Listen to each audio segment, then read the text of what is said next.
Welcome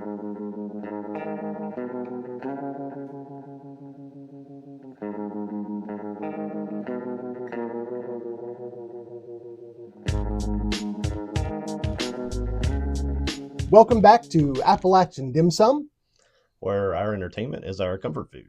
This is episode 32. Yes. I'm actually lately been able to keep up with that. There you go. Well, it's easier when we went to like straight episode numbers instead of month 10, episode 1, which is what this is. But this is appetizers for this month? Yes. Yeah. Appetizers is when we get into what we've kind of gotten into watching, playing, reading recently, if we've been doing anything else that is worth throwing in there. For me, it's always just going to shows, so that's not super exciting. But yeah, that's a portion where we talk about that, and then we always follow it up with the main course, which we drew out last time, and that is the Empty Man, which I'm sure most people, including a partner in crime here, Randy, probably thought, it's like, is that even a topic? Right. Then you watch the movie and you're like, that's a topic. Oh, yes, it is. And then we'll follow it up with desserts, which is what we're looking forward to, things that we know are coming that we want to consume. And then we'll have a coffee service, which is, I think at this point, still undetermined. I think we're probably going to focus on movies with cults. Movies with cults, which is a tie into The Empty Man, which we'll get to. Yep. But I won't get too far in front of the cart there. So yeah, the main course, The Empty Man, is going to be next week, and then the subsequent topics in the subsequent weeks. Yes. But this is going to be just the appetizers, what we've been consuming this past month.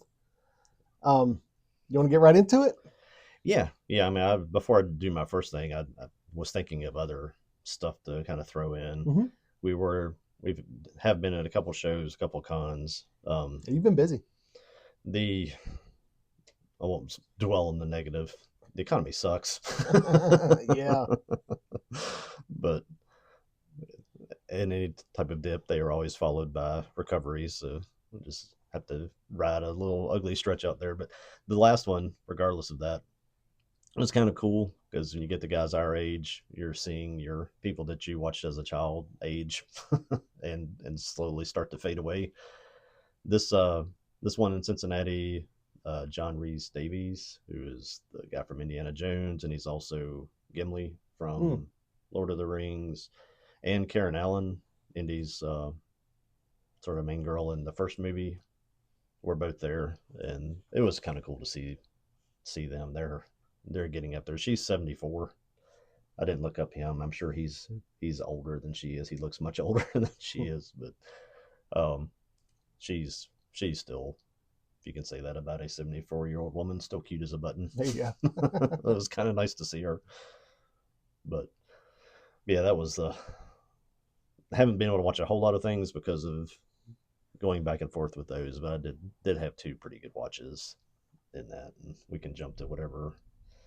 Yeah, I've kind of been in the same situation. It's just been a crazy month.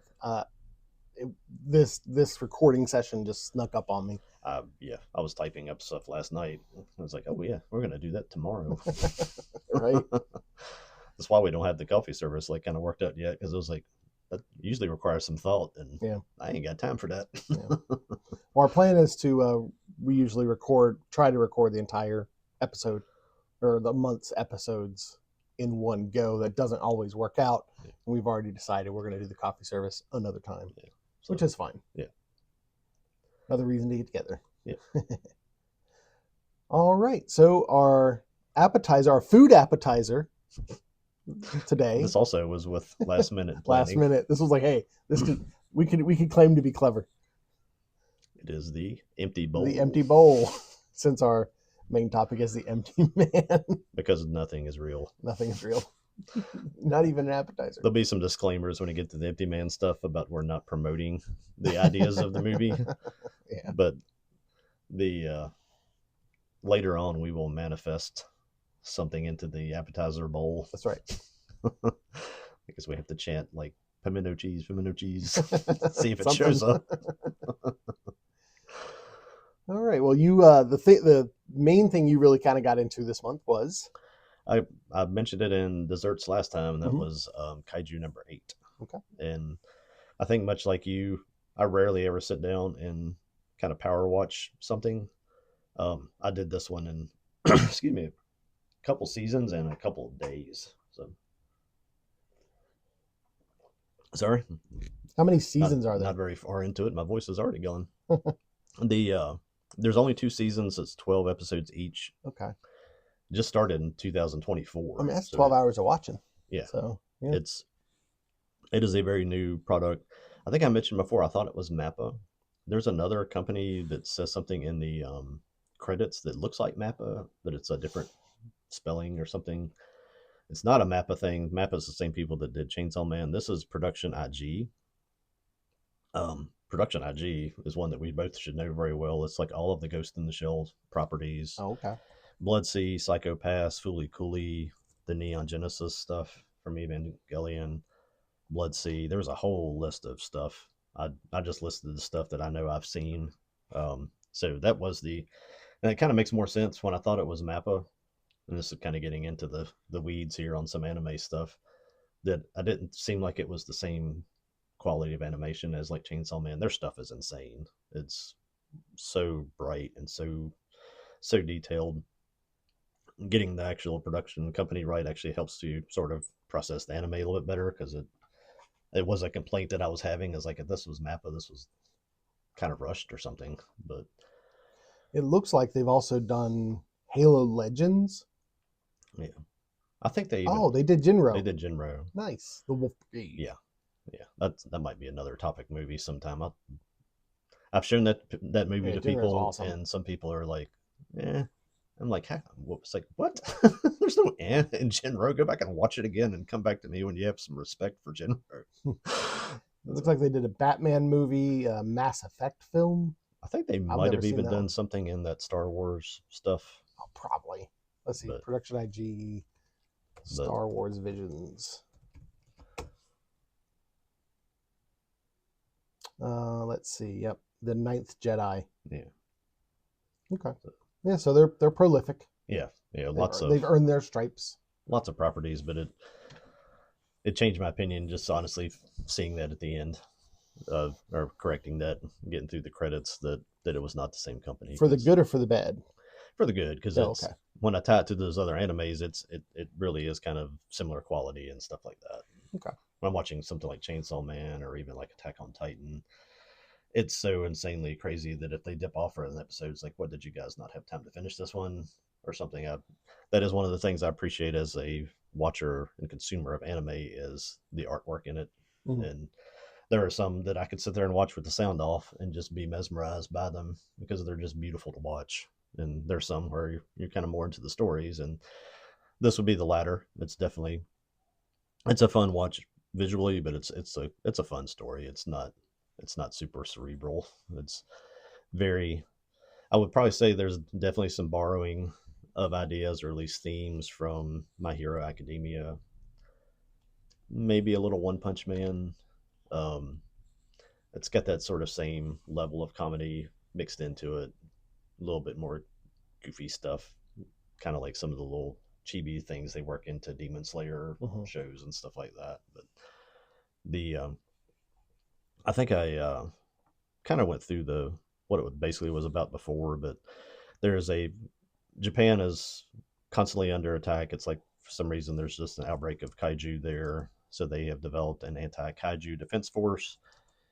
And this is probably where they borrow a lot from other properties, where they have power suits that their defense force wears, gives them extra abilities. Those are usually powered up by kaiju remains, so you can take weapons or parts from other kaiju's and enhance the suit to have a bigger gun, or to make it faster, whatever. It just depends on the person.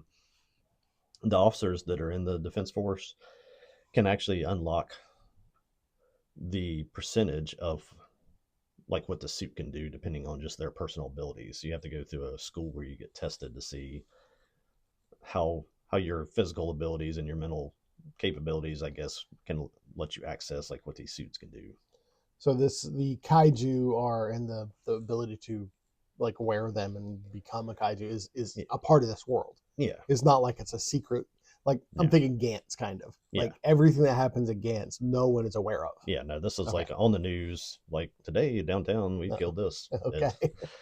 and again, I said it was based on like these two kids that make a promise to each other when they're kids, and I was kind of assuming just the way they wrote the little synopsis of it that maybe the one got killed or something, but it's not. It's that their village was attacked, and they both promised that they're each going to become you know officers or whatever the right word is in the defense force. And the boy promises that he's going to always protect the girl. You flash forward to where the girl is one of the captains. She's like she, these platoon leaders and the leadership of the people in the defense force. They get that way because their physical abilities let them unlock 90% or more of their suits. Most of the people that are regular officers can barely access like 20% of them, just because they physically couldn't take any more than that. They would kill themselves if they unleashed all of the suits. And I don't have the science behind all of that, how they got it worked out. It's kind of one of those things in an anime, you just kind of you write that in, and you're like, yeah, it sounds cool. Um, so she's like one of the top things. She's sort of a national hero. Everybody knows her. She's on the news all the time. As she showed up again and cleaned up the kaiju, which comes back to him. His name is Kafka Hibino. He actually is one of the guys that comes up and cleans up the kaiju. He's tried out like for years to get on the defense force and he can't get on it, so he's on a cleanup crew. And Ah, I love that part of the show that it's they go into we don't just fight kaiju. What happens after you fight a kaiju? And it's like after you fight a kaiju, there's the first time that she comes and kills the kaiju that's attacking downtown.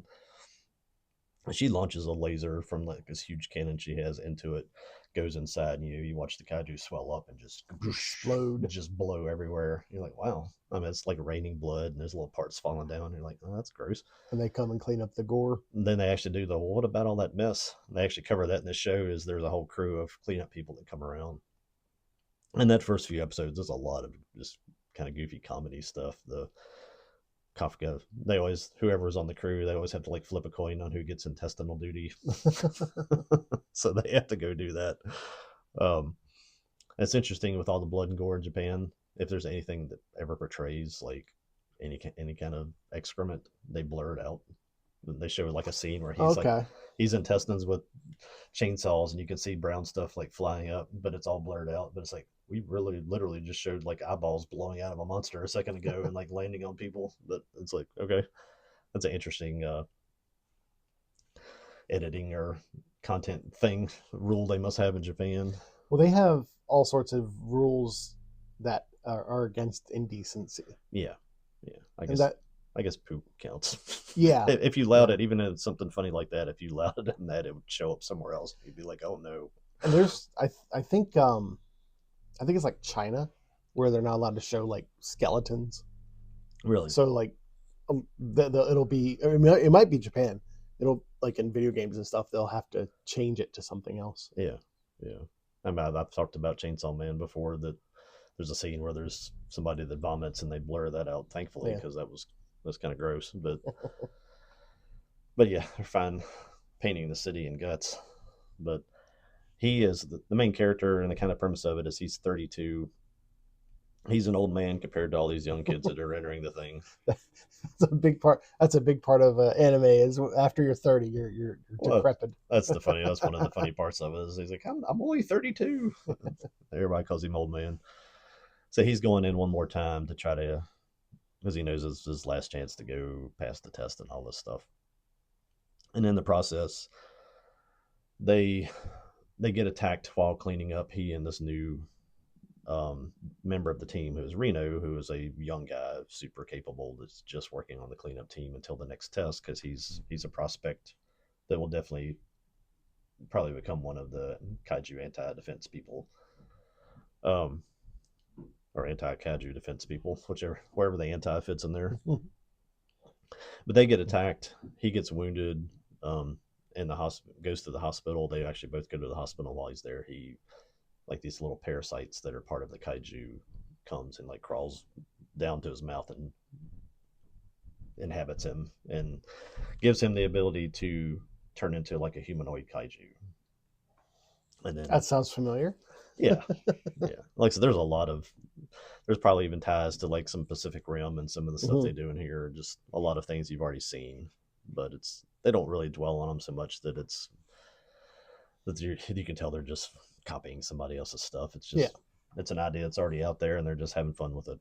Um, I think the specific idea that people can turn into kaiju is that is unique enough on its own to warrant the story of the series. as the show progresses, you start to they label the kaiju by their power output and stuff, and he has to when he turns into the kaiju one of the first times to fight one of the other actual kaiju that show up. There's all sorts of drones, and there's a whole agency that monitors everything that happens in Japan.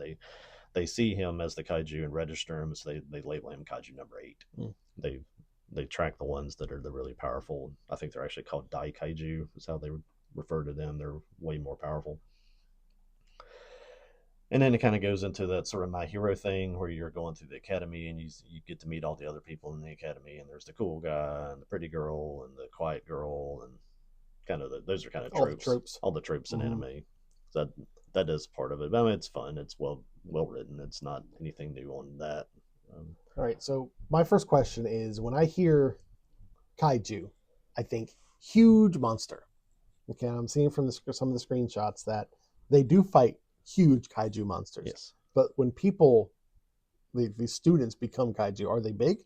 No, it's just him. He's the only one Oh, that he's the only can. one. Okay. Everybody else is like in a suit that's just basically like a power suit. Okay. Um, he generally becomes just a very large human size, Yeah, because what I'm seeing and is like maybe eight but feet, there is maybe. one time that he actually turns into like a full size, but it's like he can't control that. Okay. So, but then as the show progresses too, there are these other humanoid kaiju, like human size things that are showing up, and you're starting to find out that they can control and command the real kaiju, and it kind of grows into you see number 9, you see number 10. They're both humanoid ones that they are kind of working to coordinate an attack to just wipe out Japan.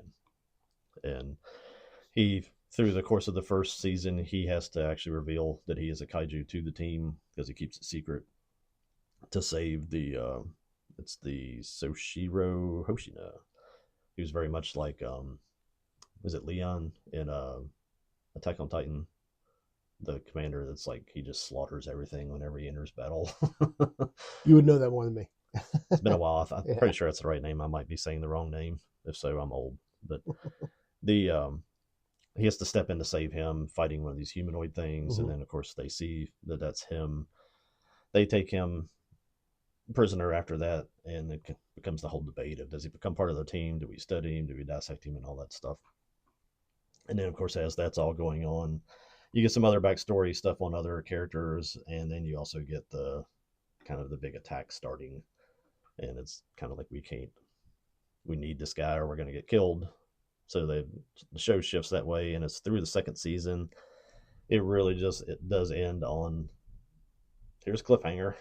See you next season.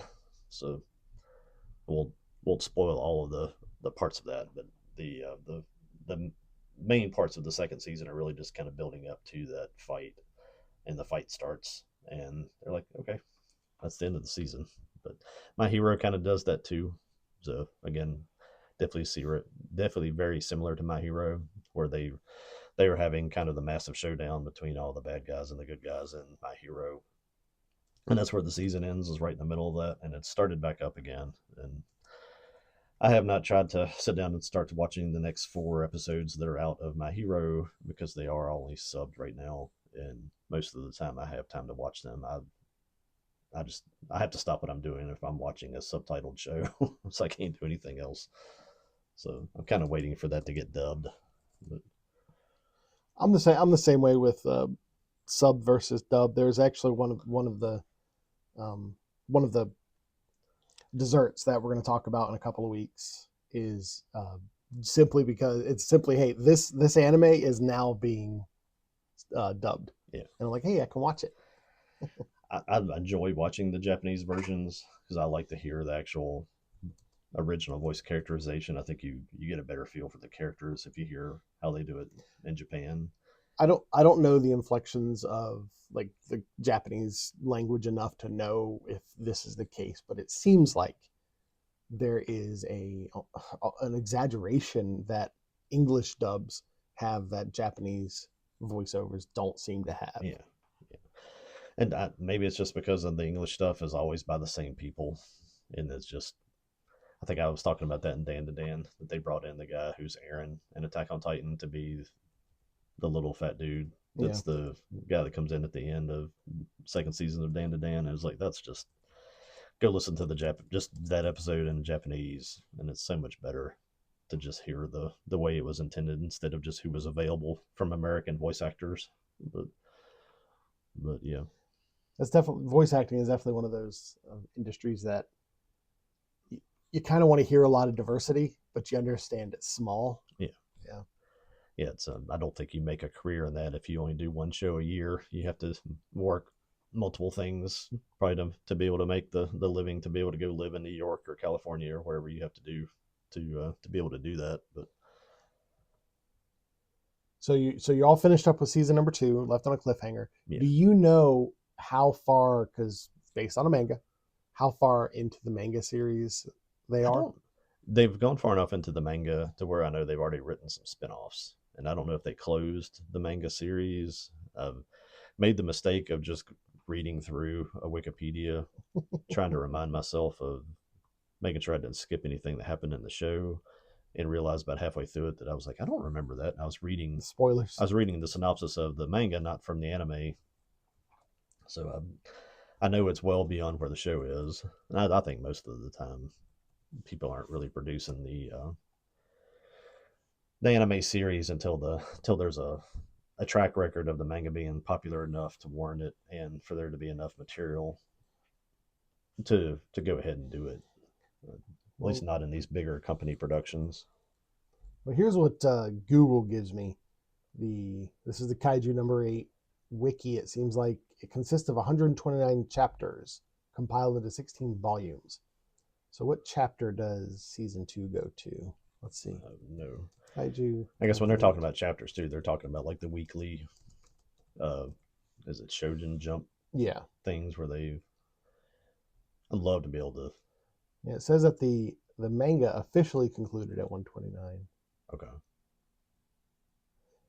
I And could see. I cannot. I understand this person's thought process, but I couldn't do this. There's a Reddit discussion. Someone asked, "What chapter should I start reading Kaiju number 8 after season 2?" So they've watched 2 seasons of the anime, and then they're going to continue the story with the manga. They don't want to wait. I can understand. Now that we've spoken about this before, that makes sense with manga because they followed manga so closely with the anime. Yeah. You couldn't do. Could you imagine? Oh no. like Game of Thrones or something like that. I'd be like, hey, I've just watched the second season. What book should I read next? Yeah. Like, no, there are characters that are not even in the books that are in the show, and vice versa. You'll confuse yourself. I was thinking of more like the Dark Tower. If you took that movie they threw out there, Yeah. that if that was part of a series and you just pick that up and it's like, why is Matthew McConaughey and why is Roland being played by Idris Elba? And That's a great question. where's After watching Avetta? Dark Tower, I've watched Dark Tower. Where should I begin the Dark Tower novel series? Yeah. At the beginning. It's like go outside with that movie and put it in the trash can on the way to the bookstore to go buy the books and just read the books and pretend you never saw that movie. So someone replied, you'd probably want to read from chapter 75. That's roughly where the final episode began. So they might have enough for 2 more seasons unless they just stretch stuff out. At the pace of where it's at, yes. Because this is really just stretching out the last 3 or 4 episodes, just the first half of a fight sequence. But it also, unless they come back through to where you're starting to throw in new people all the time, it'll have to close because there are some that have already disappeared. So as you're fighting kaiju, people die, and that kind of can limit your series unless you. And it's the same thing too. It's be like The Walking Dead. Is like they've kind of established some of these number 9 and number 10 as the leaders of the bad guys. If you kill them, is it really that much more interesting to just make a number 11 and a number 12 and just do the same thing again? Yeah. I'd like to see it close the loop and end it while people are still interested and while it's still good. That was a part of the reason I was wondering. Is it's one of those things. I'm fine with getting into a series and it's like, oh well, the series is going to be X number of seasons and then it's done. Yeah. I'm not really interested in getting to something that's going to be like, well, it's just perpetually into the future. There's a lot of fans. Let's make some more. Yeah. It's like 2 seasons later, where'd all the fans go? All right. Anything else you want to talk about with Kaiju? Yeah, Kaiju's it's definitely a recommend to watch. It's that mid-level anime. It's funny. It's got a lot of action. It's nothing inappropriate. There's none of the fan service stuff going on with it. There's no falling into women and oh, I landed on your boob thing that's in some shows. It's just a good teen to young teen anime. Caveat being, of course, there's a lot of blood, but that's anime. And if you're turning on your cable TV in the evenings with your kids there, you're not seeing anything worse. So I think more and more anime is being created with the sensibilities of Americans in mind. Yeah, it's not like when they blow up a thing, they're not like rolling around and like rubbing the guts on themselves or anything weird. It's just that they blow up a monster. There's a kind of much more like Tremors, just times 80. Splat. Yep. That's what you got. Well, speaking of splatting blood, the one thing I did finish up this past month was Gen V Season 2. Yeah. Now, you've not seen any Gen V at all, No, right? I watched the first. Oh, you watched the first season. First okay. part of the first season. I honestly don't remember it, just because it became one of those things that was interesting. Same thing with The Boys to me. It was a cool idea. It was a fun premise. And then as it went, it just seemed to get more and more and more just into the depravity stuff. And yeah, I'll have a comment about that. As a substitute for comedy or storytelling, it's like, let's just be rude. And I know I bailed on the main series at the Jesus on Ice thing. I was like, yeah, you guys need help. It was like, you need some therapy. Come back after you've had some and make a show after that. And I wasn't as quite as turned off of that, of the Gen V thing. I thought it was okay, but I just, being tied to the rest of it, it was like, you knew it was going to be kind of one of those things that kind of blended together. And I was like, if I'm not watching one, I'm just not going to follow the other. So let's see. The Jesus on Ice is episode 3 of season 4, and I think they've only done season 4. Yeah. So you watched a good amount of it. Yeah, and I sat through some stuff that was like, good gosh, like I'm glad we weren't watching this with the kids. And well, that's definitely one of the criticisms I have of the series is the nature of it being crass just to be crass. Like the idea of I don't remember the characters at all. Basically, the Flash character running through his girlfriend. And that was wild. That's shocking, and yes, that's very graphic. But that was an interesting spin on the superheroes art can be reckless and all that stuff. And I was fine with that. When you get into the people shrinking down and crawling into other people's genitals and stuff, and all the other just weird.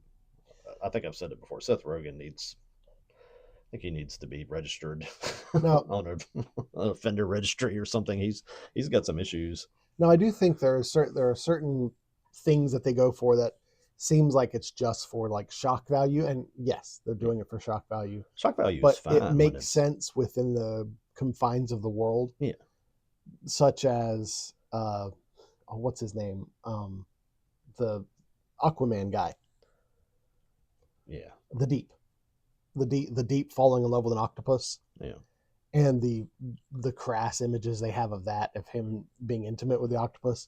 Like, I'm like, okay, that's shocking, but it makes sense. It makes sense if this guy can actually talk to fishes and whatnot. It would make sense that guy could, fall in love with an octopus or a shellfish or something. Okay, that makes sense in the world. But like, there's one character in Gen V season 2 where his power is that people can go in his butt. That's his power. At one point he pulls down his pants and someone comes out of his butt, and that comes into play narratively. Like they use that power at some point. But I was like, well, okay, the fact that they use a rectum is just for shock value. Like logically, it would make sense that if a person had a power to where, and the way it's animated, that's the word I'll use. The way it's animated is like maybe there's a singularity in his ass. If because people aren't coming out. I haven't seen this, so I have no idea. People aren't coming out. It's all covered in excrement. They're warping out of it or something. Yeah, that's what kind of looks like. They actually, it's really bad. The special effects is pretty bad. It looks like they use like the Photoshop pinch tool to make people kind of get smaller as they go in. So that's kind of where I think I wouldn't be surprised if that's the explanation of his power is he has a black hole in his rear. But to me, that would make more sense like if it was in his stomach and it was like a vor thing where he would consume people and then vomit them up. That's kind of gross in and of itself, but it's not as shocking as if they come out of his rear. So that's kind of where I'm saying is like that you can, and it's really apparent, especially in Gen V. I think the boys as a series is maybe built more on that. Like you had that one guy who can make clones of himself, so they're like, oh, and he's gonna have sex with himself. Yeah. All right. I mean, that's crass, but I mean, to be honest, that would probably happen. I mean, anyway. But with Gen V, I actually feel like at least the first 2 seasons, the story is solid enough to where the extra crass stuff, the rude stuff, just seems out of place. Yeah, it's apparent that I didn't remember there being that much of that kind of nonsense in the first part of that I watched in the Gen V part. Yeah, it seemed like it was kind of getting more into a lot of the racial politics stuff. And again, there's some things it's like I just don't enjoy that kind of stuff.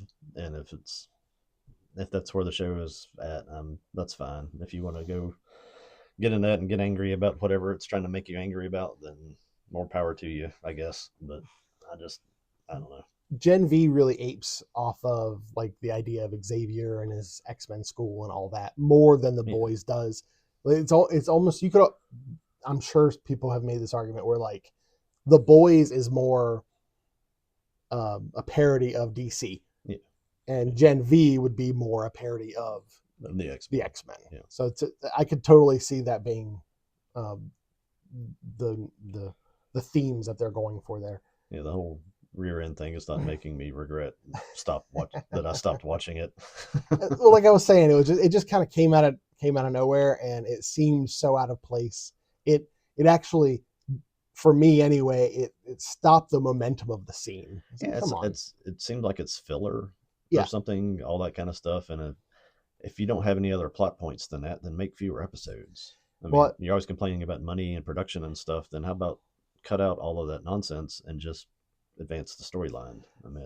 I feel the writers probably felt obligated to have that sort of stuff because people have come to expect that from the boys. I see a lot of people at comic shows, so they obviously follow a lot of the stuff. And I was talking with one of the other vendors about it one time. He's like, "Yeah, did you see the part where they did that?" And I was like, "Yeah, I did."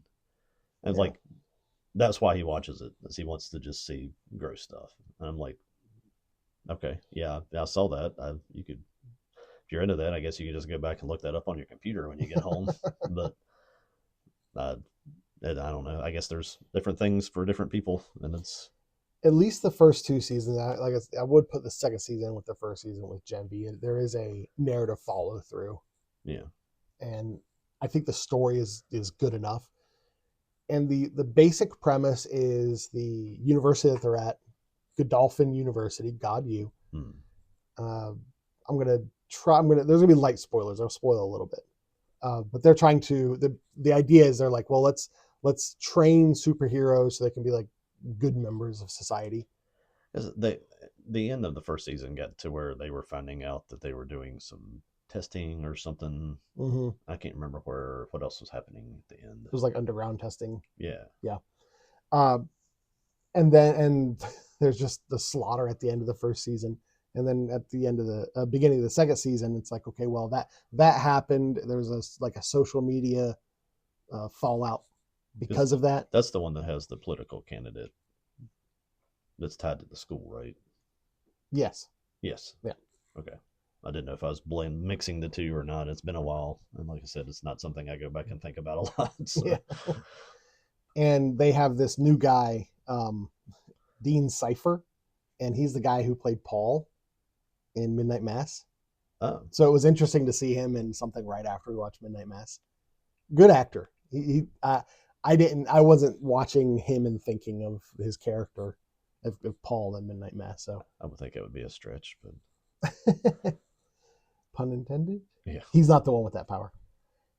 But the main character is this girl who she's like a blood bender. Yeah.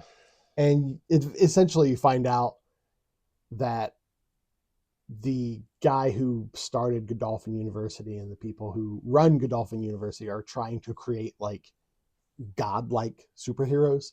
And that's the whole point of the university, is to find these people who have these like godlike powers. Yeah, like Superman level abilities, not right. Not I can have people in my butt. I can stick my tongue out like a frog and grab things.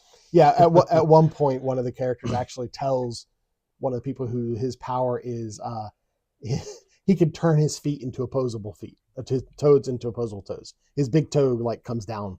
No, it never shows it, but that's what he explains. That's his power. He can have opposable toes on his feet, and the person's like, "You're useless. You'll never be of use to us at all." Yeah.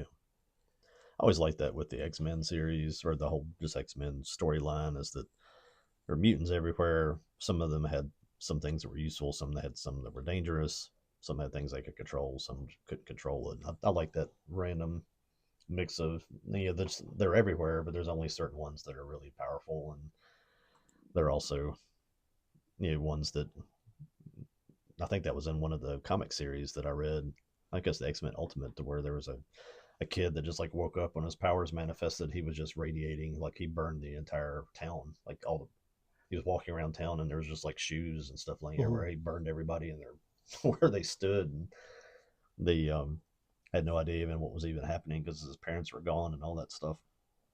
And of course, they had to send in Wolverine because Wolverine could actually get close enough to him, and he was just burning off layers of himself and healing just to get the kid out, and took him out to the country and killed him.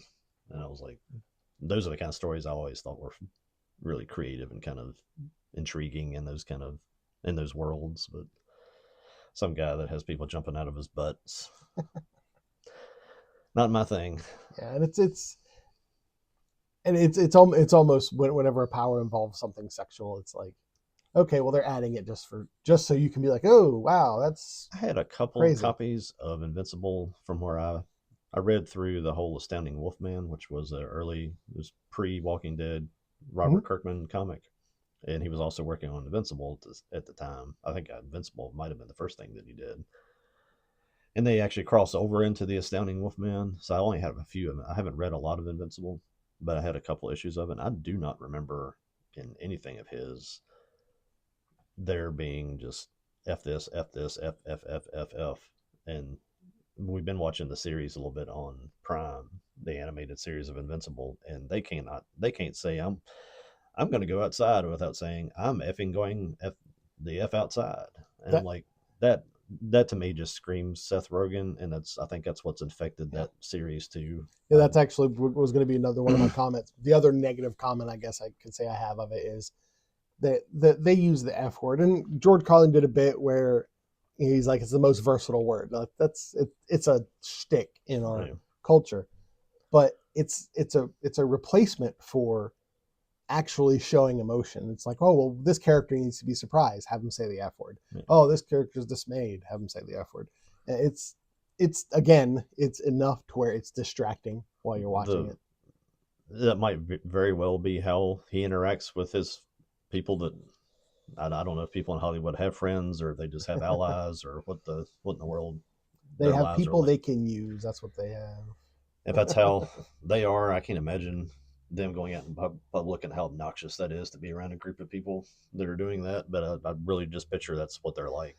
that's just how they talk, and they just think I mean, when I was let's a write that kid, in, and you know, that's comedy. It's like, yeah, yeah. it's just I'm sure you could go into it about there being some sort of Arrested Development or whatever, because that's the kind of stuff like in high school. I remember that's kind of how some groups of children talked. And like I had this one friend who was a fantastic artist, and he was obsessed with the idea of superheroes having powers based off of like genitals and stuff.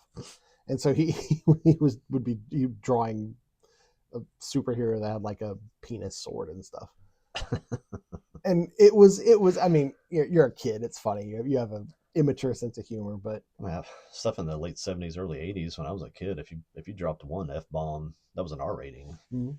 You're and allowed one in PG-13 now. there was there were movies that they would change the word into something stupid because it was like they didn't want to lose that rating. Mm-hmm.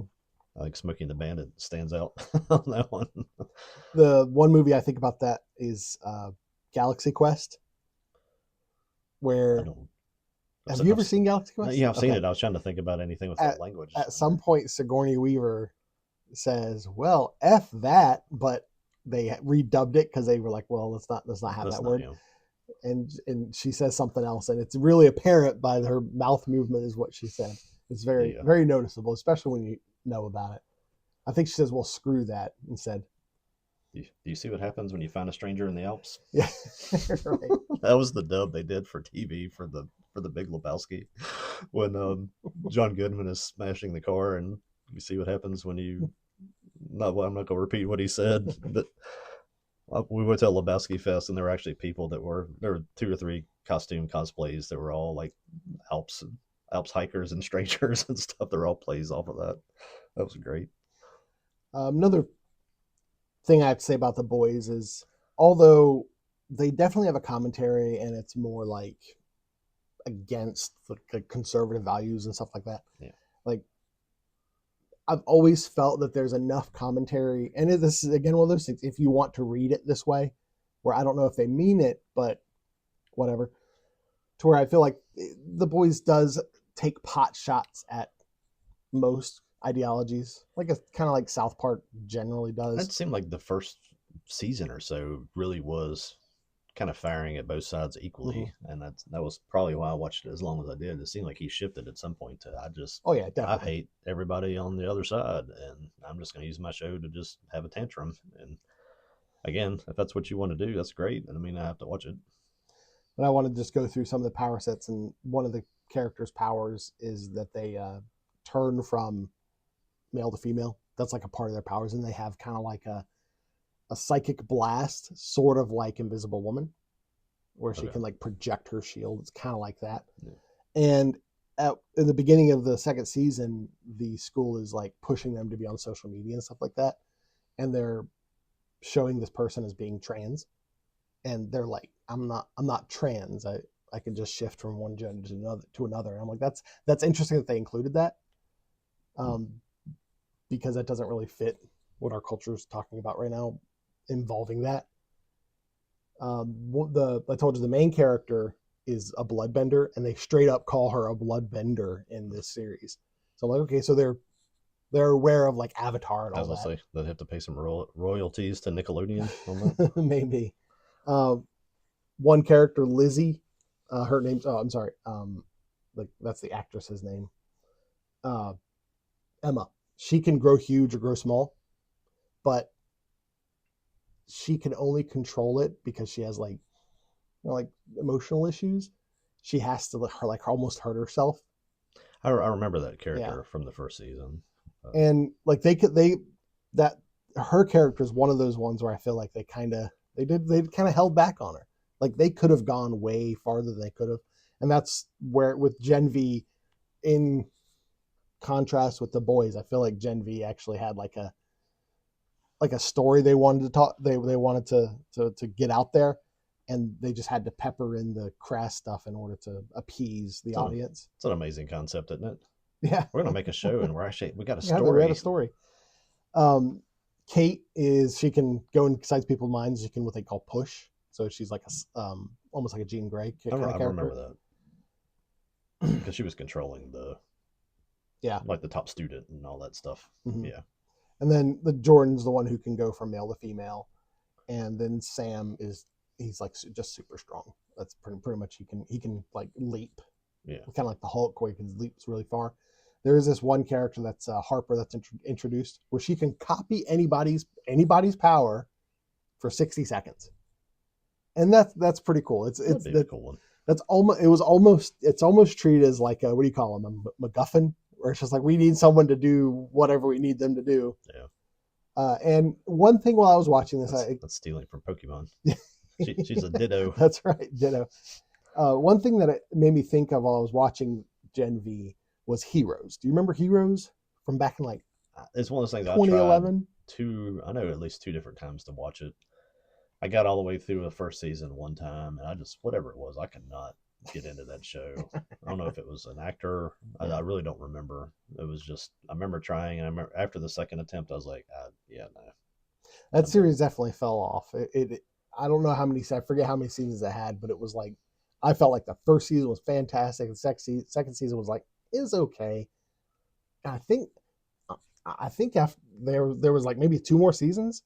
But yeah, it fell off I think that happened pretty close to when I was kind of getting through the X-Men animated series, that we used to watch when we were kids. Was not super long before that, and I kind of got into some X-Men comics, and it just felt like, wow, NBC just completely stole them. That might have been one of the first kind of spin-off series that was like we're going to take the idea of it, call it something else that I'd ever seen. I was kind of had defenses up on it to begin with, because I didn't like the idea of taking somebody else's idea and just making another show. And like people were telling me about it. I was like, oh, you mean like so-and-so from the X-Men? Yeah. And they're like, what? I'm like, yeah, never mind. Well, the phrase they've kind of come around to use a lot is like to subvert. Like they're trying to subvert the idea of the X-Men kind of thing. Yeah.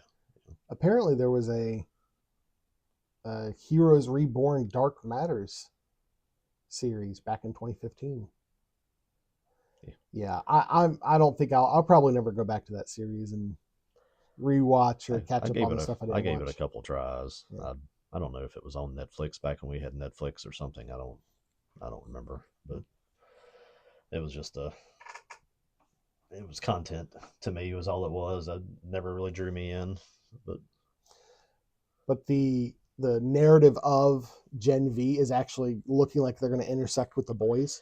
That was always I had that idea when I started watching Fear the Walking Dead, and I think they wanted to, but then you got all these 2020 happen, and all of a sudden we had to have 18 directors from every corner of the globe to check every box off, to direct every 15 minutes of every show. And then, because they were actually going to take that group and they were going to go back to Alexandria, and they'd brought Morgan from the original show to join the group in Fear the Walking Dead, so they'd already had that crossover. And then they just never did. They went off and did 2 different things, and that was one of those things where there would have been Darabont or somebody else. If they could have kept one person in charge of the whole thing, it would have been a really cool interconnected group of shows. Yeah. But when every time you turn around, it's like, well, here's somebody that's what have you done before? Oh, nothing. That's okay. Here, have this show for an episode. And you get like they do stuff narratively, like, what did you just do to the show? And I don't know. It's a shame that people can't get their ducks in a row and do something like that, to where you have that idea at the beginning and you know exactly where you're going to tie it back in. And that's what Kirkman did with Invincible and Astounding Wolfman. There was some crossover there, and I guess in writing a comic, it's easier to kind of plan that all out. Yeah, you don't have to spend billions of dollars to write the next issue, but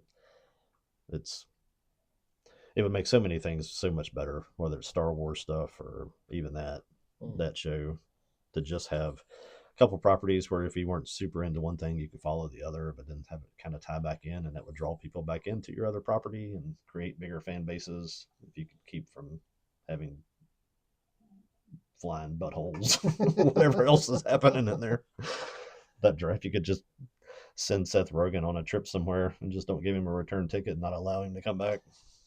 Yeah, I guess I would tell someone if they had watched The Boys and they're at least willing to watch the kind of graphic content that's in The Boys, but like it's It's in Gen V, but I do think Gen V, at least in comparison to maybe the last couple seasons of The Boys, I think Gen V is a more solid narrative. What they have almost tapped into with that first part of The Boys, I thought was that same kind of level of sort of graphic violence that's in some anime Mm-hmm.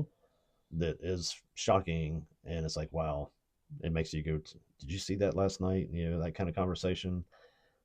They kind of dipped their toe into that, and then they just fell in and brought in all that sexual stuff and all that, and that's an immediate no for a lot of people. And Yeah. the you could have kind of stayed in that vein. I mean, anime shows never do that. You get to some really kind of hyper violent things that are kind of like, oh my gosh, but then it's not followed up by something just that's basically porn, which is mostly That was the word I was thinking. I was thinking it's pornographic. yeah, They and that's when I think a lot of people started checking out because like in the first, I think it's the first or might even be the second season of The Boys. They went to that institute that just had a bunch of people like where like Lamplighter was, and they had a bunch of people with a bunch of different powers. And there was that one character who just had like a tentacle phallus, and you saw it, but it wasn't. It almost just seemed like a part of the set. Like yeah, it wasn't like close ups on it and stuff like that. They weren't being overly explicit with it, yeah, and that was like, oh, that's kind of gross. Okay, but if that same scene was like in season 4 or maybe 3 of The Boys, that might have been season 3. I don't remember exactly what it was, but it seems like they're wanting it to be take up more screen space. They want it to be more in your face, yeah. and I'd have to rewatch the series to see if it actually has gotten worse. But that's just the perspective that I have after watching it. It seems like as time has gone on, It they felt like relied more heavily on it that felt sort of like stuff. it really accelerated. Was I don't think I would have watched it as far as I watched it. I think there was a couple times I was like, okay, I sat through that. Let's not do that again. But it wasn't like every other episode, and it seems like that's kind of where it went. Where it's just like we're not gonna let you go one episode without just doing something, dangling somebody's parts in front of you for no reason. But It's funny because I'll say this for anime for like fan service and stuff. Like, well, if you can accept that is a part of it, it's got a cool story underneath, yeah, and that's kind of how I feel about Gen V. yeah, I've never watched an anime that crosses the lines that does. So, No, no. and Well, if I did, if it did, I'd do the same thing. I just well, we're stopping it right here, and we don't care how it finishes. That's we were talking about Japan's obscenity standards. They can't show genitals, so yeah. that's Seems that's like a different pretty from us. seems like a pretty good standard to have. Yeah. All right, let's move on to a completely different This is type the of media. only other thing, and again, we're always trying to find stuff that my wife and I can watch together. Mhm. Kaiju #8, she would have been asleep in minutes. She just Right. it's not her thing. I'm gonna get her to watch Dan to Dan at some point, I think, but I have to pick and choose my anime shows, because otherwise I'll just numb her brain with them. But we'd already watched the Terminal List back in I forget exactly when that came out, maybe 2018. And this was the second series that Jack Carr produced for Prime. Jack Carr, if you don't know him, is a writer, but I think he was a Navy SEAL and I think had some time in the CIA. So he's become he was involved through all the Iraq War and Afghanistan stuff, He's the and new Tom Clancy. he is, and he's very insightful, very accurate, I guess, in his productions of how he does stuff. He hasn't done a lot actually. He's He's done the Terminal he's done List. these two, and he's already sold them a third one. I'll Okay. get to that in just a second. This came out in 2025. It's called Dark Wolf. It's the second series, but is a storyline that predates the Terminal It's a List prequel. story. It's a prequel about the same characters. All right. I didn't realize I wore my voice out this much this weekend. It's only 7 episodes, but these are hour plus long episodes. And again, it kind of seems like he doesn't like do a series to I'm gonna give you 12 episodes of this. He's like, I'm gonna write my story. I need 7 episodes to do it. So that's what he did. Um, This one, 2015 Iraq. And let me say this first: the first series was kind of handcuffed a little bit because the people at Prime were like, "You can't do this. Don't label this group this. Don't call them ISIS or Yeah. Hezbollah. Just say they're a foreign thing." Blah blah blah. I listened to a podcast where I think he was talking with Rogan, and he was kind of going through that, where they really, no, you can't do that. You can't do that. You can't do that. And then it was so wildly popular that they came back to him with this one, and came back to him. He's like, "You can we get you to do another show?" He's like, "Will you let me do it this time?" And they were like, "Yeah, just give us the content." I think they were just kind of desperate. So this was the show that he actually got to tell his story without all the little content checkers and stuff. Like, well, we don't want to say this. We don't want to offend these people that are trying to blow us up. So the story starts with it's yeah Before you no get into the story, yeah is he is he a author? Like, did he write books and they're yeah basing them off the books? yeah Oh, okay. yeah. These are all books that he's done. Okay. I I'll, was just seeing on IMDb, it's like written by, yeah, I see based on the book by the creator. he has Okay. he writes the book and then he adapts it for the screen Okay. to fit. So again, if you want it done right, get the person that owns the. It's just like -1 from Godzilla. You let the guy that knows the story produce it all. That's going to turn out good. If you farm it out to somebody else, it's gonna get warped. But 2015 Iraq, there's an ISIS leader that they're trying to make a prisoner exchange with that they've captured. They do an exchange. He gets loose. the the leader. Hang on one more second. Let's go get a throat lozenge or something. He takes they're actually could have had a chance to do this. I'm really glad that I didn't. Where you go to train Iraqis. The SEALs were working with an Iraqi defense force, training them to try to take over fighting for their own country. I had opportunities to go do it to train police over there. I'm kind of glad I didn't because I probably would have gotten blown all over the side of a road somewhere. But it would have paid really well. But the they take one of those Iraqi soldiers' families hostage, and then of course they force this guy to come and blow himself up on the base, and that's kind of what starts the whole story. And then of course as it goes, and this is where I think they were trying to handcuff some of this before, you find out that the ISIS leader was actually a CIA asset. Um, they find that out. The team does. They go to expose him, even though the CIA says no, you can't touch him. And then when they find him, they find that he has this Iraqi guy that was a soldier that they've become good friends with. That he has his daughter as a sex slave, so they execute him. And then of course they are expelled from the SEALs. Two of the guys are, but because they're expelled from the SEALs, in typical fashion, the CIA comes to them and says, "We have some work we need you to do now." So that's the basis of the story, and the whole story kind of revolves around them and Mossad is basically special forces, special intelligence for Israel, that they are kind of working together in this time frame to keep Iran from developing nuclear capability, and a lot of international intrigue stuff with the storyline there. Um, it's very good. It's very action oriented. It's the pacing of it along 7 episodes is great. You don't spend time with filler content. It gets you to the next spot. There's some brutal brutal scenes. There's even Jack Carr was talking about that with the stunt girl that did this fight. She's like a what do you call it? Like a hacker type person, little tiny Israeli girl that is trying to sneak into this apartment and steal some information or hack into this guy's computer. And the guy comes back, and the guy's a giant.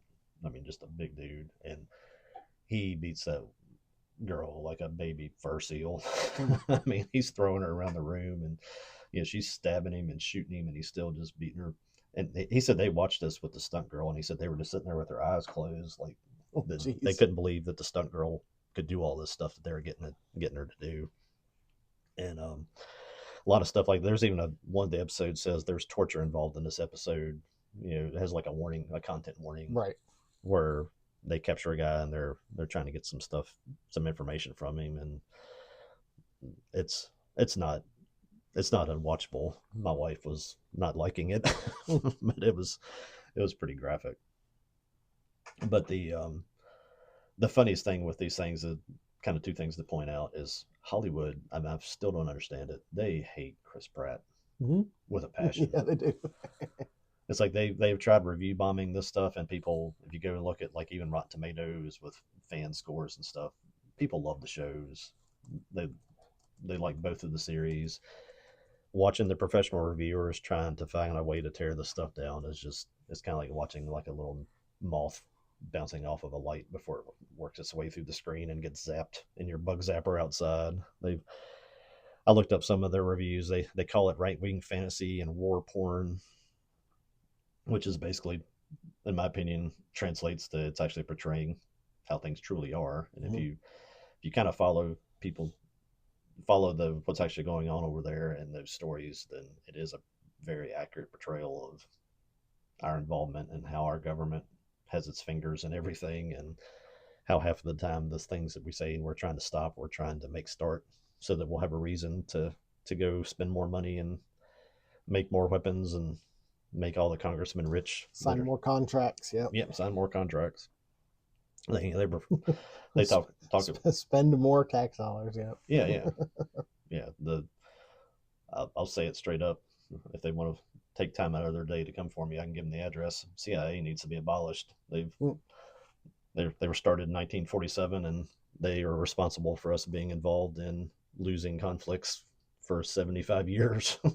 Losing conflicts and dismantling foreign governments that we probably shouldn't be involved in. Leaving foreign governments in chaos that if we would just leave them alone, they would work it out. Yep. But we stay with it, and it costs hundreds of thousands of American lives and tenfold that of foreign lives. Why? I don't know if it's because of Chris Pratt or if it's just that people in the review media and stuff have just become that I have to hate everything on this side, or why they react to the shows the way they do. Hollywood in general has been ideologically captured. So yeah, I mean, if you actually follow the show and see the story, the show is telling you from the soldier standpoint. It doesn't sound like it's a glorifying U.S. government or anything like that. It's pointing out the fact that if we would get our fingers out of stuff, then we would stop causing so much death across the world. And so is Chris Pratt in Dark Wolf? He is. Okay. He is not an active member of like this group. He sort of steps in because I think he trained maybe this team of SEALs or something, or he was part of that team of SEALs that had the first interaction with the guy from ISIS, and he actually kind of steps in to keep them all from getting like court-martialed and executed, because that's literally what our government will do to its own soldiers, is send you into something, and if you kill the wrong person in the wrong set of circumstances, either imprison you or put you to death for doing what they sent you there to do. But he's kind of more of a background character in this, where he's kind of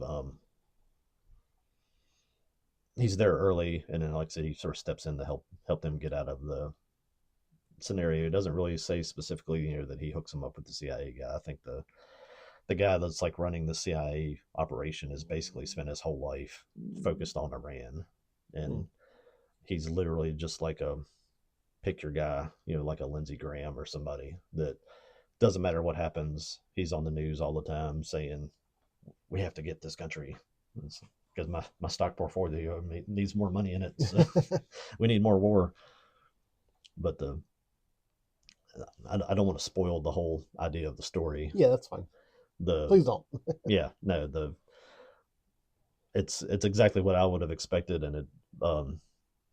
But I don't think you would really follow that. You wouldn't predict what was happening unless you're just somebody that pays attention to that kind of stuff. And it was satisfying to me to watch a show to where they actually kind of portray it realistically, and not just, it wasn't Rambo jumping in with two M60s and shooting at everybody. There's a lot of really good action in it, a lot of pretty brutal woundings and fights, and even with the girl characters in it, there's two girls from Assad. One's an actual soldier, and then one is like a tech person. Um, Eliza they and Nasrin. yeah, when they get into the fights, they they don't try to portray them as Captain Marvel. They're Right. the again, I won't spoil anything. Mm-hmm. It's girls in those scenarios are not safe, and that happens in the show.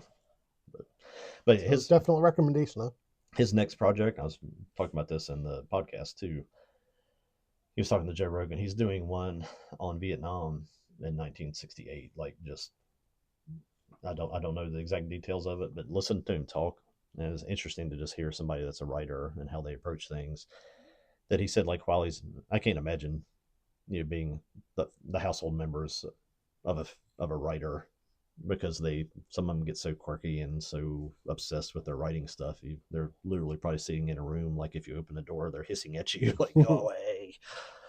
But he said he spent like months buying and researching all the music that was out in 1968, TV shows, movies, trying to find magazines and newspapers and stuff, and trying to like turned off all the social media and just went through and read that stuff, read newspapers in order, like he was just waking up every day and reading a 1968 newspaper, so he could get into a mindset of this is what the world thought was happening in Vietnam in 1968, not what we know of Vietnam post Vietnam. Mm-hmm. That I'm very interested to see where that show goes, because that's again, that was another CIA went in and did a false flag thing and drew us into a conflict that we couldn't.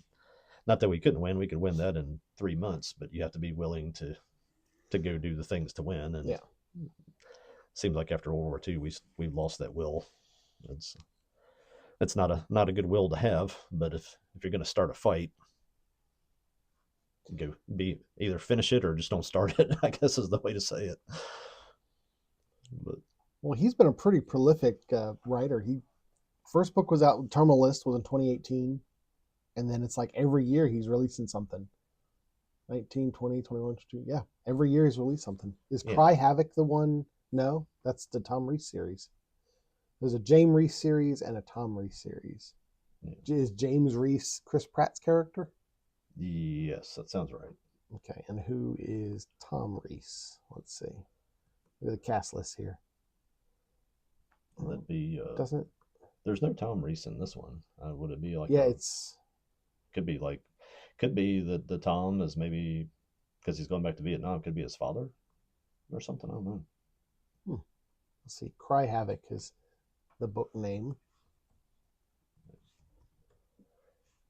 Oh, looks like I have been kicked off the internet. I said this before in a different context, talking with some other people about regime change, and it seems to be like what our government's always trying to do, is like we've only ever done it right one time, and to do it, we went in and melted two cities. We pantsed their emperor, Yeah. and then we put a general in charge of the country for over a year that just only let people into power that were people that agreed with the Western government they were setting up, and it worked. If you look, we made Japan 40 times more prosperous than ourselves, and they're far more advanced than we are, but we're regressing and they're not. But that's the fun part of that kind of stuff. If you're not willing to go that far, then don't start. Don't don't walk up and poke me and then turn around and get upset. what happens? What happens after that? And we do a lot of poking and then running away. So Okay. this is an anime movie show. We'll shift back out of how to fix our government in our country. Save that for some other time. And I mentioned earlier that the only thing I actually got through this past month was Gen V. Yeah. But I did watch some other stuff. I have a picture of just a bunch of junk. Yeah. But I didn't want to talk about any of this stuff in real detail. I'm in the middle of a few series. Some series I might not even talk about on here if I even finish them. I take a long time to get through series. Yeah. Like I've been watching Eden Zero, and it's just I'll put it on every now and again. Yeah. It's not a real compelling series. It's was what I was doing with Dororo, but I think I was saying with it is it's definitely more episodic to where Mm. you could just watch that episode and it wasn't like a cliffhanger on to the next thing. There was an ongoing storyline there, but it really did have little closed. If there was a continuing story in Dororo, it was 2 episodes. Mm. It was like got a little bit too much to do. We can't do this all in one, so we'll do it over two. Well, one of the differences between American animation and Japanese animation is American animation is almost exclusively geared toward children.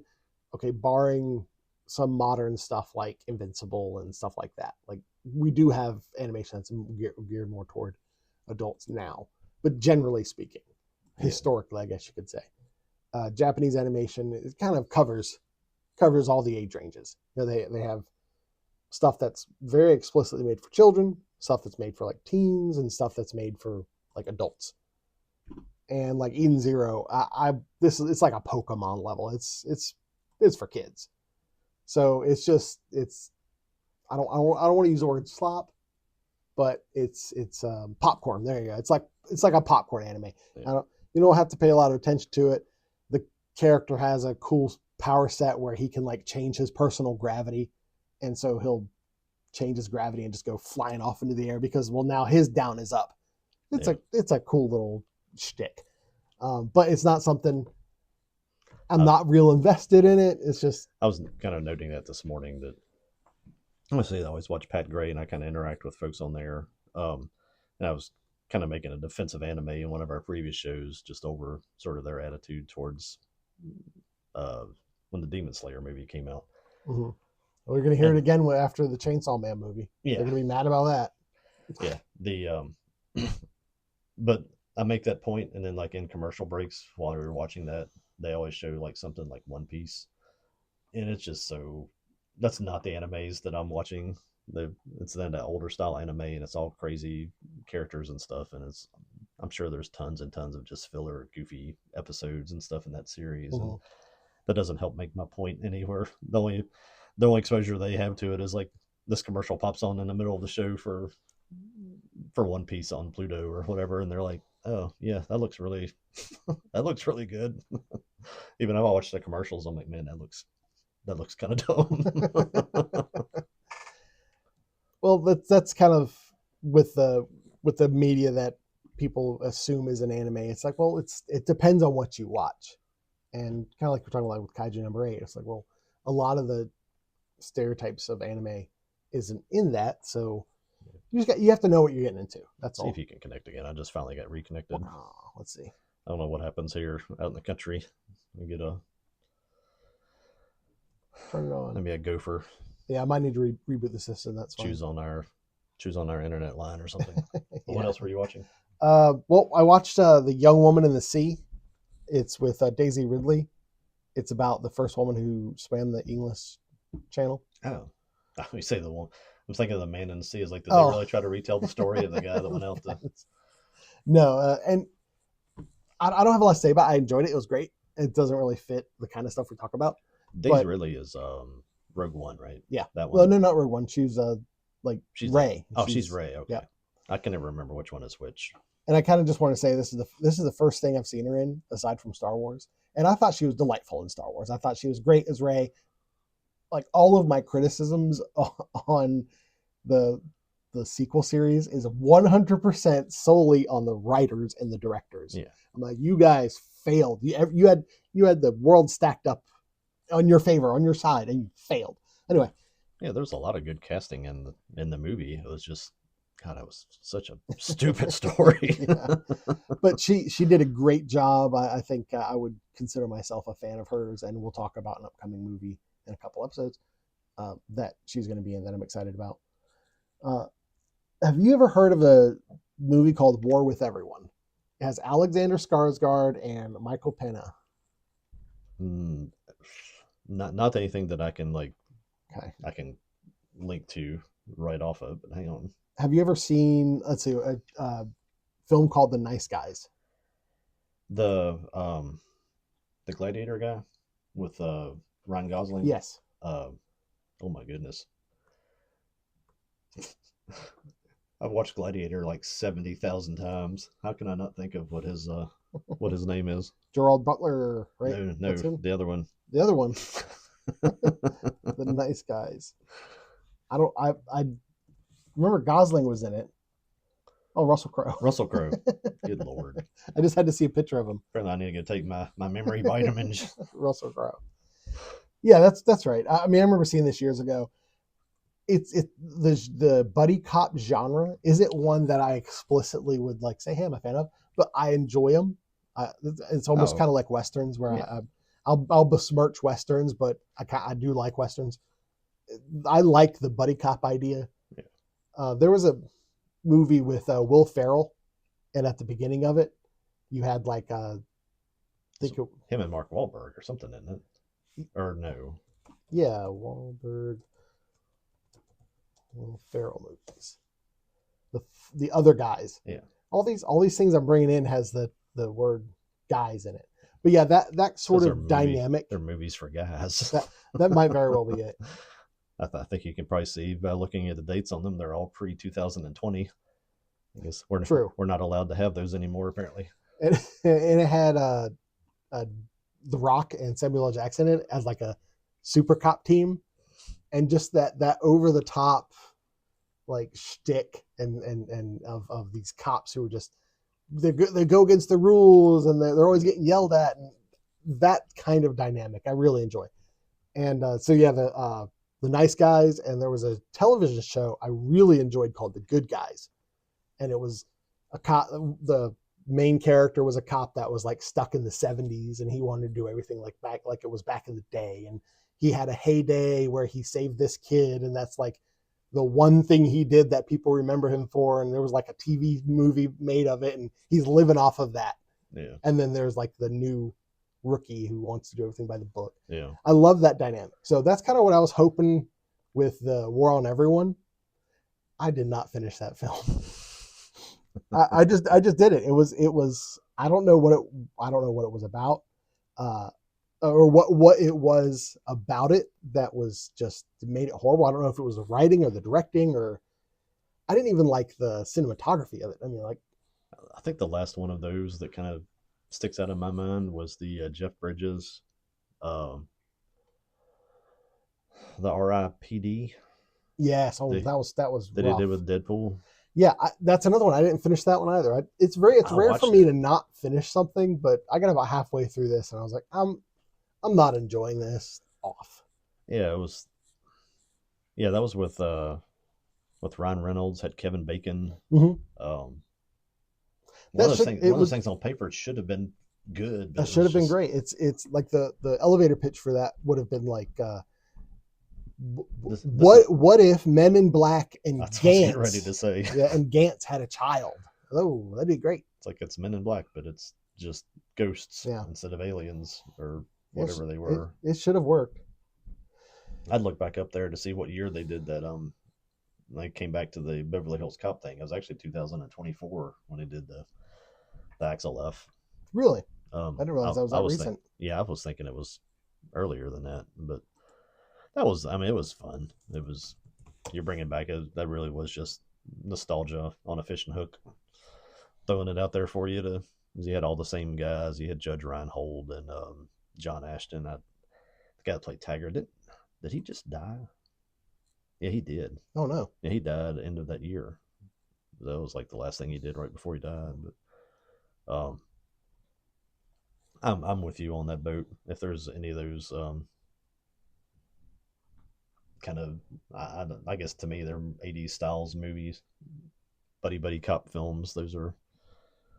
I'm usually down for all of those, whether or not there's something I could even tell you about a week after I watch them or not. But yeah. The only other thing I watched all the way through this past month was a movie called Knock Knock. It has Keanu Reeves and Ana de Armas. I have seen that and have avoided watching it just because I wasn't exactly sure. It's like an erotic thriller. That's what I was thinking. Yeah, and it seemed like it was like young girls and him, and I was like, that's a little.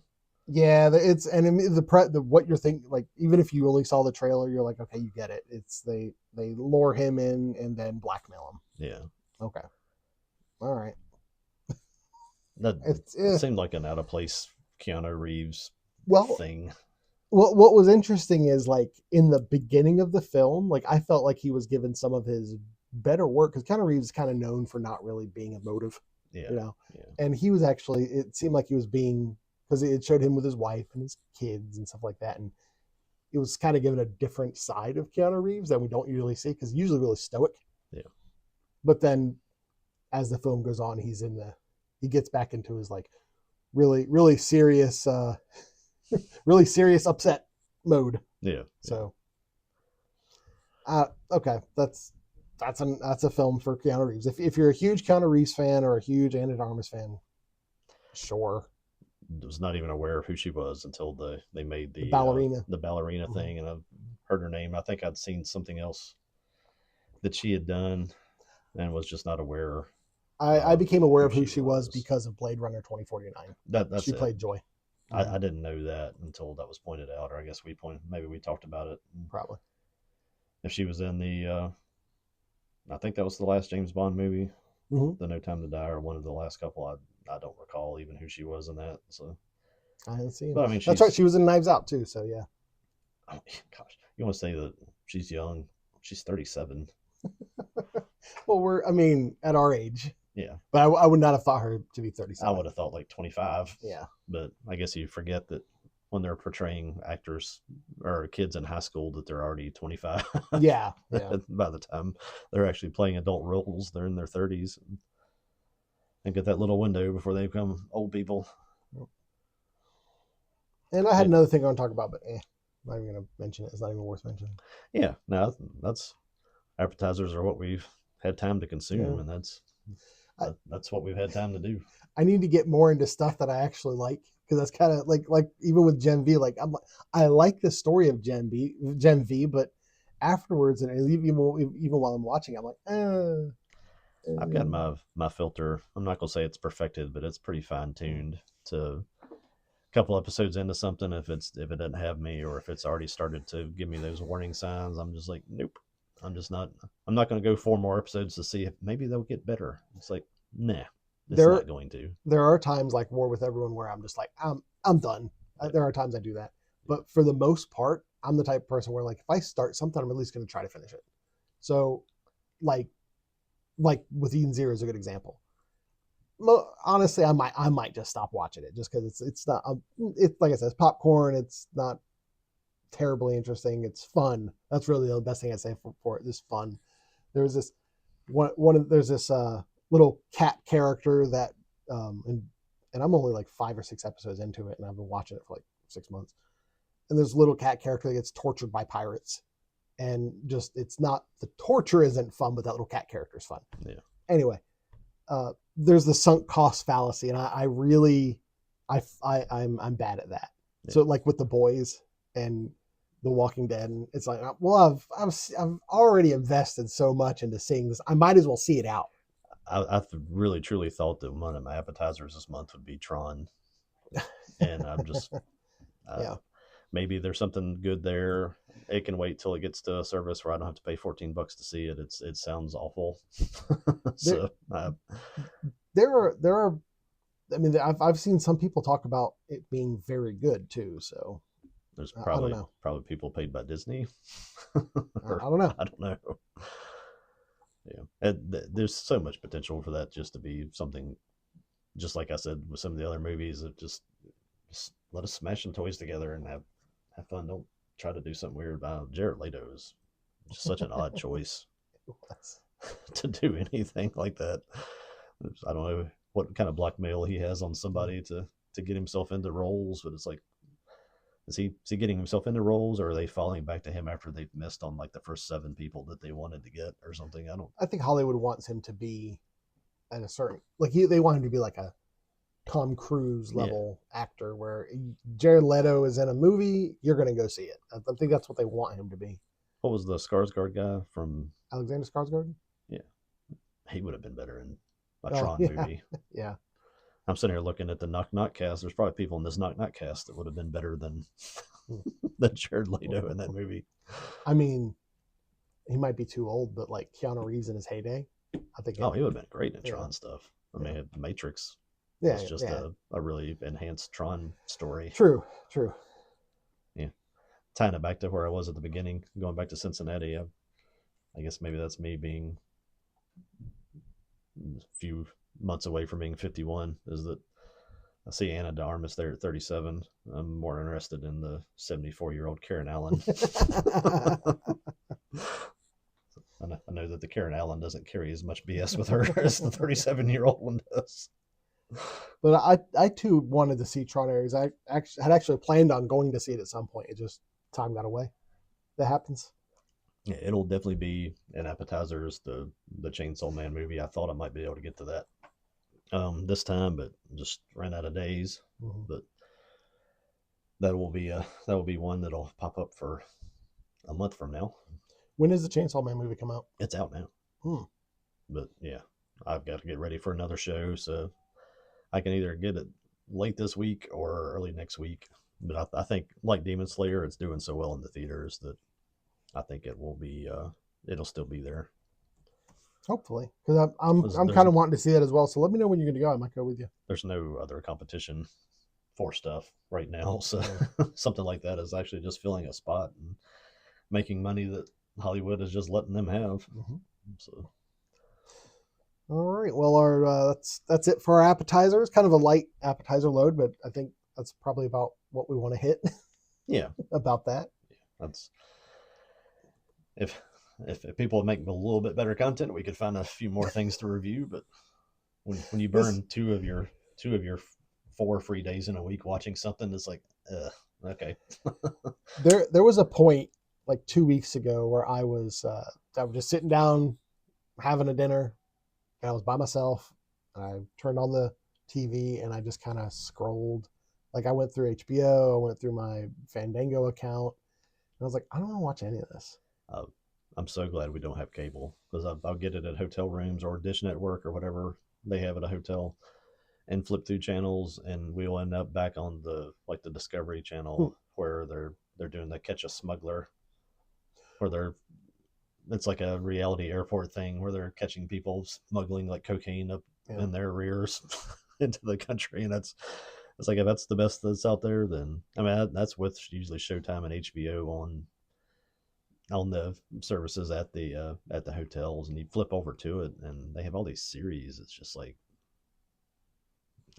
that, some of that boys stuff. It's just gay porn. I'm just not. Not what I want to sit down to watch after I've been working all day. I usually end up on, if like nothing catches my interest, I'm putting on some sitcom, King of Queens, Everybody Loves Raymond, Friends. It's just something that's a 20-minute show that is kind of nostalgia. We watched Coming to America, this last show, on VH1. Yeah. With a commercial break every 6.5 minutes to get through. Took 3 hours to get through an hour and 45-minute movie. Yeah. Because that was the best thing on. That's another issue, commercials. I hate to admit it, but I'm about to pay for no commercial on some of these services. But if I do go that route, it's going to be, all right, well, we're paying for this. We'll unsubscribe from these other things. We're paying for this. And once we finish this, we'll flip around. Yeah. I think my route is just going to be a lot of unsubscribing to a lot of things. Yeah. Maybe I'll log back in 5 years and see if anybody's made anything good. But yeah. Oh, I mean, certainly. Yes, if you want to if you want to give things a chance, I think there's a lot of good media out there. Yeah. But also, kind of what we've talked about before. Got to look for independent stuff. You have to accept a certain level of preaching at the audience with modern media. Yeah. Or you just go watch stuff you missed. Which I don't. That's just why I don't watch it. I do. But the flip side of that is we did find a very independent film that seems like a lot of people missed. And that's going to be our main course. Yeah. And that is The Empty Man. That'll be next time. If you have not seen that, watch it because we're gonna spoil the pudding out of it. Yeah, talk about all of it. We'll give you some warnings on the beginning of that one, but Yep. you'll definitely want to pause and go check it out. It is on Hulu right now. It's Hmm. still unavailable to be purchased in physical media, which is Like in any form. stupid. Yeah. I don't understand that, but Yeah, the death of physical media is sad. yeah. I really wish it would go to almost like, and I think technically this would be like technologically this would be possible. Go to some sort of like on demand. A movie Oh, yeah. studio has all these movies, and they say, if you go to the website, just choose which movie you want, and then we will press one copy for you. If, It might cost like $40. if a DVD was typically $15.99 or something, and it costs $24.99 to have it personally ordered, I'm fine with Yeah, that. I'd pay for it. yeah, just do just, and they could even do like, and I think the issue is that in order to rev up those pressing machines, and the cost of all that, they have to do like 100,000 to do a press. But I'm not talking about like DVR or anything like that. There's got to be technology out there that would allow them to do it on a smaller scale. Yeah. Just once a week. Yeah. If you had to wait 4 weeks for it to get processed and get to you again, Well, I know that'd be fine. there's a video game company called Limited Run Games, and they would always say that PlayStation wouldn't physically produce a game unless they had 1,000. And I'm like, that's a pretty low batch number. Yeah. So like this, if the company could produce 1,000, put it aside, and just, hey, once you're done with that, produce another 1,000. Produce 1,000, give them to me. I can move those at shows. Yeah. I can move that quantity in 3 months. But, That's right. but yeah. All right. So end of our appetizers. We'll get some. Yeah, let's go manifest some food. I'm hungry. We're gonna manifest some food. That'll make more sense after you watch the Empty Man. That's part. right. But we're gonna manifest a main course, and then we'll get into the main course about a manifestation. That's right. All right. Well, this has been fun. Yeah. Thanks, Joel. Later. Bye.